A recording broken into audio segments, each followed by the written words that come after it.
Hi, friends. Welcome to Coffee Break with Dr. Michelle Alignay. Good afternoon, everybody. It's 1 p.m. and I'm coming to you live for this Thursday session of Coffee Break. As you know, Tuesday and Thursday, I go on live here in Facebook. It's also in YouTube, and also you can also listen to this via Spotify. So, good afternoon. Get your coffee, get your tea, get whatever will refresh you, get something that will surely nourish your soul. Let's talk about something that is a continuation of our topic the other day. So, bago tayo mag-usap regarding our topic, that's keeping self-care simple. How have you been the past days, Tuesday and Wednesday? Did you do something for yourself? Did you do something for you to take care of yourself? Did you do something that will help you, support you, and make you feel better or make you feel alive? So put that comments in the comment section, friends. So sa mga kaibigan natin na nandito na, hi, let me see who's here. Say hi if you're here already. Coffee break. So let me know what works for you. What self-care strategy have been working for you? And as we go along, last Tuesday, I believe that I talked about um, our need for self-care, and the need to revisit. Now, we might be overlooking something is that we are looking at self-care as something so grand, something so big, but in reality, it's something that we can do tucked in the daily details of our life, di ba? Kasi we had too much, we had so much, at I promise you, ang buhay ay hindi automatic na huhupa. Huhupa, tas may darating ulit na concern. And then, that's how it is. We just need to accept na ganun yung buhay. So, let me say hi to those three people who are very early. Evans, Juliet, and hi, Mom Shitina, I miss you. So now, we talked about simple self-care the other day. And I said, you don't need to scrimp. Hindi dapat magtipid. Pero hindi ito dahil sa pera. Oras ang bilangan natin. Simple is making the most out of what you have already. And simple self-care means looking at yourself in the little things that makes you really feel good. So let's talk about, and we also talk about the self-care myths. This afternoon, let's look into why do you need self-care? Friends, I would like to ask you, sino sa inyo ang may mga pinagdadaanan nitong nakaraang taon, 2020? Sino sa inyo that who went through so much concerns, nagkaroon ng issues, nagkaroon ng malaking burden? Just press heart if ganun ka, or you can just say, ako may pinagdaanan. So, di ba, as they said, ang pinagdadaanan lang, hindi tinatambayan. But do you know that in life, there's no such thing as no problem? Wala. Because many times, even though that we think that everything is going so smoothly, wag tayong magdasal na sana walang problema. Kasi baka patay na tayo nun if we say na sana walang problema. There will always be changes. There will always be challenges. Right? So, ngayon, okay, meron mga sumagot dito. Juliet, ikaw, si Cabs, hi Cabs, me. So now, I would like you to reflect. Are you going through something now? Kasi ako, oo. I will say, I'll be honest. I'll be vulnerable to you, friends. May pinagdadaanan ba tayo? Ako, yes. Kailangan kong tulungan yung sarili ko so that I can help others more. I can go live. But I have to show up also. Kahit na I need to support myself. So, I would like you to tune into that. I would like you to tune into that. Why do we need self-care? Mimi, what did you realize about self-care? Ikaw ang tatanungin ko, girl. I know you've been through a lot the past years. Tita Tina, ikaw rin. Kilala ko kayo personally. I would like you to put there, why do you need self-care? What is the why of self-care in your life? Anong meron ka? Bakit mo kailangan ng self-care? Bakit kailangan that you learn new self-care strategies? So can you put that in your comments? Can you comment? Can you talk to me? Ayun, friends, what does self-care do for you? So Let me know how is it working for you. Cabs, you said it's help. Let's help ourselves. Yes, totoo yan. But how does self-care really affects us? That's what I am asking you. Uh, one of the things how self-care works na hindi natin napapansin is that self-care supports our well-being and our health. Both our health, mental health. Hi, Ara. Yes, our mental health, our physical health, our emotional health, and connects us to our spiritual health. So it's just not about that vanity that we always see because it's supposed to be in my perspective, in my line of work, the physical aspect of self-care. It's just the start or the entry point to be able to go into the emotional self-care, to be able to go into that intellectual or mental health self-care, yes, and then to be able to feel that yes, I like that, Juliet, gives us value, and that's the spiritual aspect. Remember, we are created in God's image and likeness. Yan yung biggest line that I would like you to realize. Why do we need self care? It's because we are created in God's image and likeness. And if we are created in God's image and likeness, we take care of that quote unquote being, our person, our being. We take care of it simply because we would like to honor that person, that human being, not human doing that God beautifully created. Simple. So, self-care is supporting that being. Self-care is that supporting our inner being. When we support and do things for our outer being, we support our inner being, and that gives us a total well-being. Am I making sense? When we start supporting our outer being, we are able to support and to nourish our inner being so that we can be a whole being, a whole and well being. So does that make sense? Am I making sense, friends? Another one is it supports our well-being and health.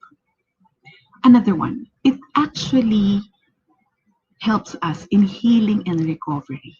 May breakup, loss of business, loss of work na nangyari, may health crisis, may mental health issue na nangyari, may relationship problems. So sa dami ng nangyari, how can you expect that if we, kasama ko, we are traveling, we are going through the same pattern that we used to, tapos meron tayong deficit. Kumbaga sa pera, may utang tayo sa sarili natin.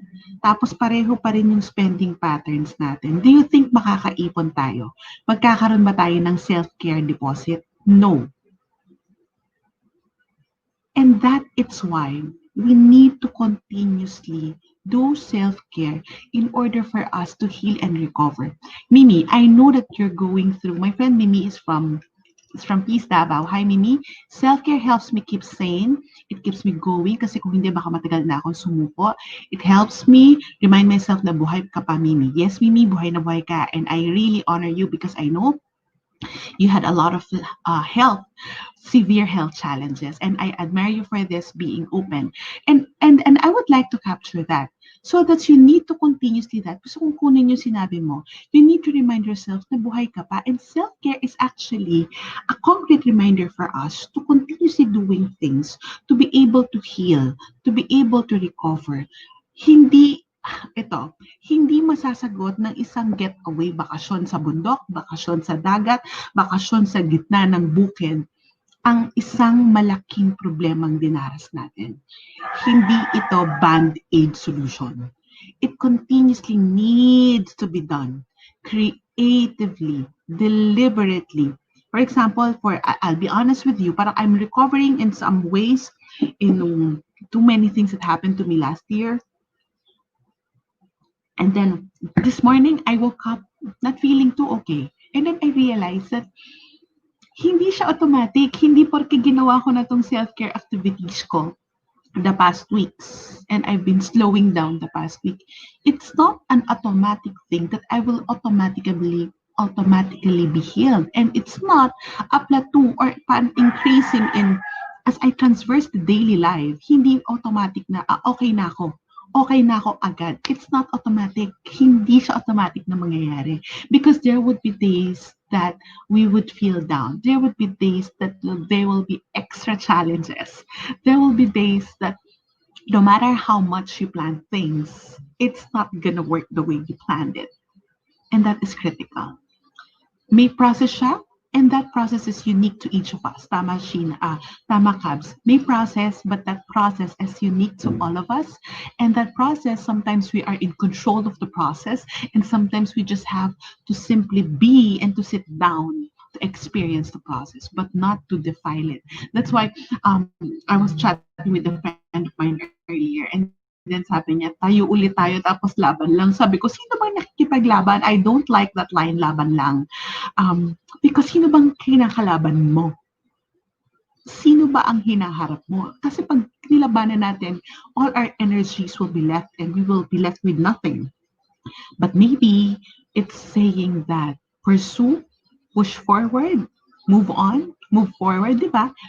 So ako, I'd rather do things slowly and deliberately than push forward right away, knowing that I'm not fully healed, I'm still recovering, and I'm not acknowledging the process that I am in. Pero hindi ko sinasabi dito, disclaimer, I'm not saying na pag may dinadaanan tayo, kailangan nating tumambay ng matagal kasi dinadaanan lang. Pero what I'm saying is that you don't race through it.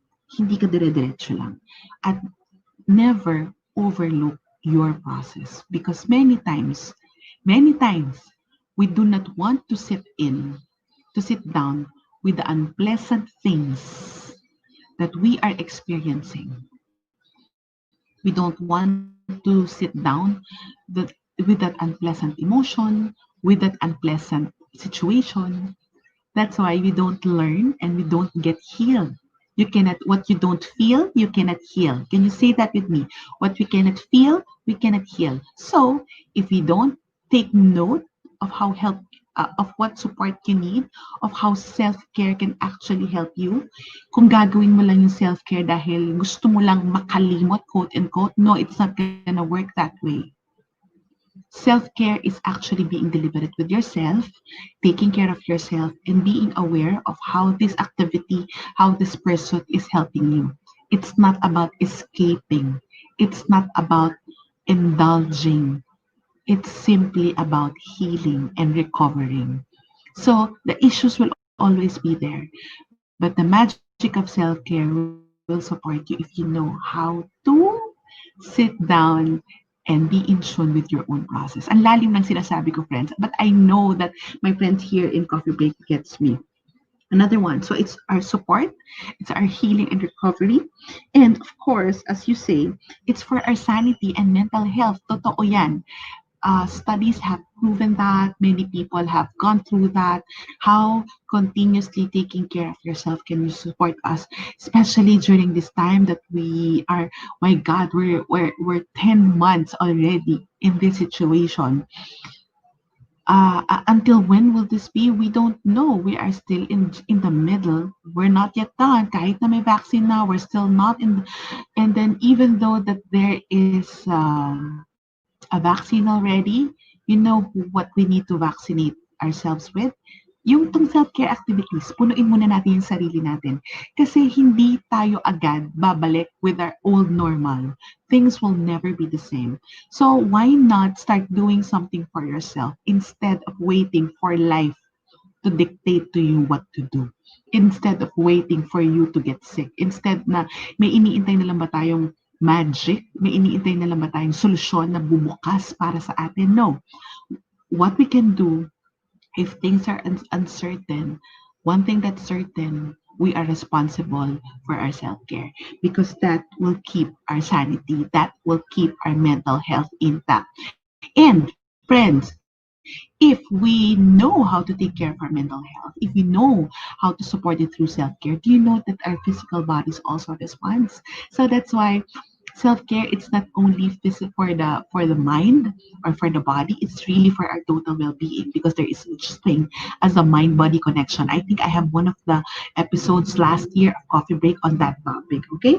And last important thing, self-care is for our spiritual growth. If you remember earlier, um, I said earlier that when we start with our external self care, it helps us to our internal self care in order for us to be able to be well. It's self care is our first step to help our inner be our outer being to be able to connect with our inner being. And when we connect with our inner being, we are connected with the person that God made. Kasi He's there. And that is about spiritual growth. Self-care will be our tool also to spiritual growth. Kasi, for example, we are praying every time, but when we do chores, we are complaining to the people around us how tired we are. 'Di ba? Parang hindi siya match. Parang hindi ko nakikita nagdadasal ka, nagme-meditate ka, kung ano man ang ginagawa mo. It doesn't manifest. Jesus is not manifested on us if we are the ogre person or if we are the angry person. Self-care would manifest in our spiritual growth. Kasi I will go back. We are both body and spirit. God made us in His image and likeness, right? So, given that, we would like to enrich that inner being, that person that God made us. And that's exactly why I know that you are agreeing to this. That is why self-care is our responsibility. May hugot si Mayi Lobaton, we are responsible for our self-care. Yes, wag intayin na may bombang sumabog sa tabi mo, sa buhay mo, at wag mo rin intayin na may ibang mag-dictate sa'yo. And don't let lalo na sickness and mental health issue or relationship eruptions will help you will erupt in order for you to take note. So start taking care of yourself now. So hi Ate Jan, watching from the Middle East. Love this with my first cup. Me also. I hope you're well there in the Middle East. Thank you, Ate. Okay. And now, what we can do? Ano ba yung mga? Okay, I would like to ask you. I would like to tell you, friends, given what I've said, that self care supports us, our well being, self care is for our healing and recovery, self care is for our sanity and mental health, and self care is for our spiritual growth. Given all those, what helps you?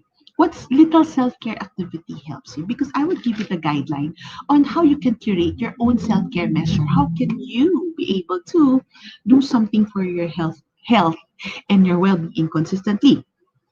So I would like to ask you, friends, mga nandito at mga chumichika ngayong tanghali, what self-care activities help you? What simple activities is helping you right here? We're in the middle of this phenomenal concern, but what helps you? What sustains you?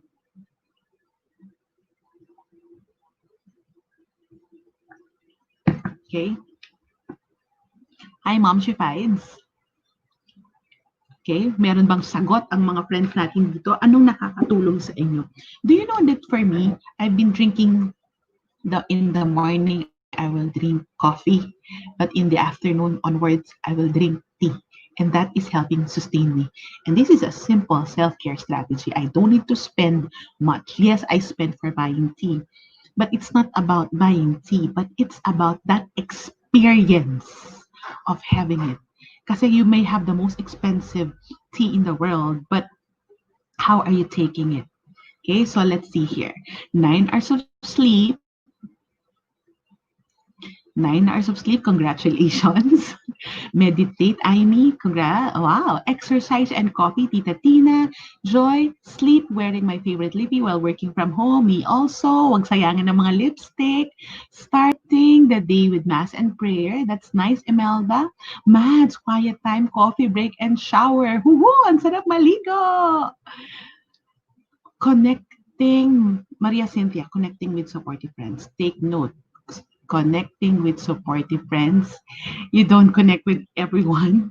You connect with supportive friends. Abby, guided meditation. Ria, hi Ria. Sleep, yes. Diane, lots of me time, yes. But what do you do on your me time? Fides, I am having more time to reflect self-reflect daily. Ako rin, moms. Moms, let's talk later. Mads, lalo na ngayon, pahinga ko talaga, shower. Yes, I know you have an infant. Cheska, plannering, sleep, showering for a long time. Yes! Ara, ligo! Yes! Okay. Ilo-launch ko na talaga yung soap line ko para tulungan kayong maligo ng may self-care tips. Okay? Uh, okay. On the side, let's look at. I know that. Look at this. All the things that you are doing, all the things that you're doing. Meron pa ditong humabol, cabs, preparing, cooking coffee in the morning, devotional. Ana, hi Ana. Enough rest, meditate. Tita Tina, dahil sa'yo, nag-i-enjoy na akong maligo. Ate Jan, me time is checking your cupboards. That's cute. Sel, riding, communing with nature. Cool. Sally, reflective silence. Ara, ligo with Doc Itchel soap line is the best. At dyan sort ng bedsheets, punta ka rito. Marami ka pang isusort. Anyway, if you look at that, we can look at the little things that making us happy. Because life has conditioned us pre-pandemic that self-care is supposed to be spent on expensive activities, expensive treats to the spa, at travel. Nung simula itong lockdown, nagtanong ako, ano ang self-care nyo? Yung iba, travel talaga. Paano kung hindi tayo makatravel sa dami ng travel restrictions? At dahil hindi pwede, with many of us, I'm not saying meron na nakaka-travel, but what if we cannot? So wala tayong self-care. What if you cannot eat at your favorite restaurant? What if you cannot have that favorite thing that you're having? You will have an excuse that I cannot do self-care because I'm stuck here in the pandemic. Friends, this is an invitation for us. It's really a wake-up call for us that even in the little recesses of our lives, even in our home, even in the daily things that we're doing, we can do self-care. And then one tip, so I'll give you tips. So kayo, magaling yung mga sinabi nyo, I like that. So tingnan natin ha. Number one, find a pattern, engagements in your day that makes you feel really recharged, that nourish you. Take note of the word. Find patterns and activities or engagements in your day that makes you feel nourished. So yung pagkatapos mong gawin yon, you're really happy because you have it. Yung bang pag tinitigan mo siya, ako kanina excited akong titigan yung ang babaw, di ba? Yung tea, nilagyan ko pa siya ng honey, nilagyan ko pa siya ng lemon. I think this is citron tea. So pag inom ko sa kanya, ang saya. Yung iinom ka ng nakangiti. Iinom ka na parang, wow, I feel so good being alive. So what activity do you do helps you do that? Maybe for some talaga, we found a deep love now for plants. Nakita ko si Chessie dito kanina, plannering ako rin. My planner gives me a sense na, oh, I'm so fulfilled, so that's why I fix it by myself. So what activities in your day?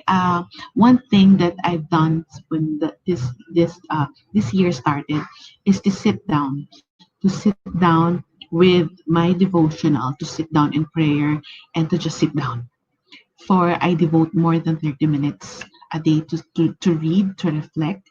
And kung may message si Lord, thank you. Kung wala, I'm not forcing and I'm not trying not to analyze things too much. Get it? Kasi nakakapagod na isipin lahat. So there are times that we just need to sit down with the process and to just allow things to be. And then the next one, find something. So first step, find your patterns in that day. Alam mo yung sa mga ginagawa mo. And then what is it that makes you feel nourished? Parang di ba minsan kinikilig ka ba? May fire ba? Kung walang passion, for example, there are activities that we don't want to do, right? Can you just name one activity that you don't want to do?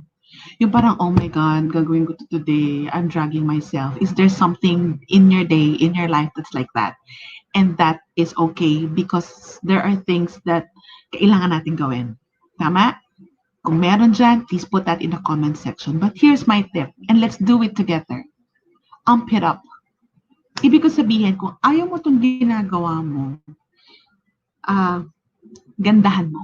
Gandahan mo yung sarili mo, magsuot ka ng gusto mo, power outfit ka, kahit sa kusina yung laban na yan, kahit na maglalaba ka, ayaw mo maglaba ngayon, mag-lipstick ka.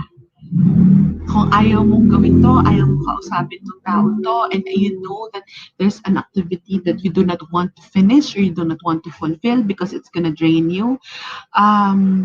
Yes, Chessy pareho tayo. I don't like folding and fixing clothes. Same with me. Cabs, I don't want to go to work, pero I need to. Yes. And then do something for yourself that will give you an extra glow. Do something for yourself that will help you. Do something for yourself in order to dictate to your body and to your consciousness that I need to show up. So I'm doing this something in order for me to be motivated. It can be your makeup, it can be get good clothes, it can be something. Kung meron ka namang ayaw chores na gawin, pagkatapos mong gawin yon, reward yourself with something that you like. Diba? For example, tapos mo na itong trabaho. Trabaho na talagang ayoko talaga itong trabaho to. So pagkatapos, kung work from home naman, ako sometimes what I do, I just step out of our little lanay and then just sprayan ko yung mga halaman, i-inspectin ko na naman sila just in order for me to breathe, in order for me to do something. Or later on, sabi ko sa anak ko, anak, at 3:30 after my class, let's go out and then let's drive through. I will treat you. Because that is something that I want to do that will make him happy and make me happy. So there you go. Hindi ba pwede naman natin hanapin? Don't take the little things for granted because these little things stuck in our day, in our patterns, hindi iyon wala lang in this pandemic. They might be the big thing. They might be the concrete solutions that we need. So find something you need not spend on. Hindi natin kailangan gastusan lahat. Hindi natin kailangan gastusan lahat. Friends, libre yung oras. Nasa atin yan kung paano natin gagamitin. So, minsan we are just browsing through social media. So, minsan, alam nyo, pag makikinig kayo ng coffee break, pakinggan nyo sa Spotify. Ako rin minsan pinapakinggan ko yung sarili ko. I listen to my podcast via Spotify because I can do it while doing something. And I have friends na nagturo sa akin na mag-Spotify para ganun yung gawin nila. Salamat sa pag-push mo, Mai Lubaton, shout out to you. At yung mga supportive friends ko naman, ganun din ang ginagawa nila. Ginagawa nila akong radyo sa background. But then, if it helps, ako kanina, I listen to another Spotify while I'm just sitting down over my coffee and with my thoughts. So that is something little. And that is something that we did not to spend too much for it. Nandyan na. Nabayaran na naman yung internet. Meron ka namang mobile. So it's something already there. So what else? Looking at the trees. Looking at the sky. Is that expensive? No, it's not. Kanina I think Pida said magpa-araw. Magpa-araw. Libre ang araw. Ngayon wala. So kung may araw, magpa-araw ka. Yes. And it's okay. You just need to feel nourished after your activity. Ang importante, naramdaman mo, oras ko to para sa sarili mo. So, di ba, I told you last Tuesday, our goal is no spend on self-care, but to spend time with yourself. And the third guideline. So first, find a pattern or activity that makes you feel nourished. The second one is that find something you need not to spend on. Do not spend money, but spend time on yourself. And last, the third one, set aside time for it. Itak in nyo in between meetings, itak in nyo right after work. Pero friends, huwag niyong sabihin na hindi ko magawa kasi wala akong oras. We have 24 hours. The time is not in the clock. The time is in your hands and it's in our minds. So, hindi natin pwedeng sabihin na wala talaga akong oras. Hanapan mo ng oras. Diba? Sabi nga sa Tagalog, kung gugustuhin, may paraan. Kung ayaw, may dahilan. So, you have to check what little things What little activities that you can start tucking in? Don't look at the big stuff. Don't look at the spa. Don't look at the massage. Look at something. And I don't know if I gave you the tip already na if you have tired feet habang nakaupo ka at nagpapahinga or nanonood ka nito, you get a batya, lagyan mo ng asin and lagyan mo ng konting essential oil, that is already self-care. That's something that will make your feet and make yourself na inalagaan mo yung sarili mo. Kanina, habang nakikinig ako ng morning prayer ko, habang nagmumuni-muni ako, I am cutting my fingernails because I cannot depend anymore on someone to do my manicure and pedicure, so I'm doing it for myself, right? So there, Mimi, massaging my head with aromatherapy oil. I listen to my favorite playlist habang nakikikanta ng mga songs. Yan.